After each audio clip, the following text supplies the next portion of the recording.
প্রধানমন্ত্রী অনেক হবে, অনেক আসবে, প্রেসিডেন্ট অনেক হবে, অনেক আসবে, সেই হিসাবে তোমাদের আমি ভালোবাসি, তোমরা জানো।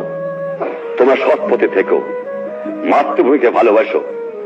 মনে রেখো, তোমাদের মধ্যে যেন পাকিস্তানের মেন্টালিটি না আসে। তোমরা পাকিস্তানের সৈনিক নও, তোমরা বাংলাদেশের সৈনিক। তোমরা হলো আমার পিপুলস আর্মি। তোমরা পেশাদার বাহিনী নয়, তোমরা শুধু সামরিক বাহিনী নও। তোমাদের দরকার হলে নিজের উৎপাদন করে খেয়ে তোমাদের দেশকে বাঁচতে হবে। এটা হবে আমার জনগণের বাহিনী, এটা হবে পিপুলস আর্মি, এটা পাকিস্তানের পেশাদারি আর্মি হবে না। এইদিকে তোমাদের খেয়াল রাখা দরকার। আর যেখানে অন্যায় অবিচার দেখবা, চরম আঘাত করবা, ন্যায়ের পক্ষে দাঁড়াবা, গুরুজনকে মেনো, সৎ পথে থেকো, শৃঙ্খলা রেখো, তাহলে জীবনে মানুষ হতে পারবা। একথা তোমাদের ভুললে চলবে না।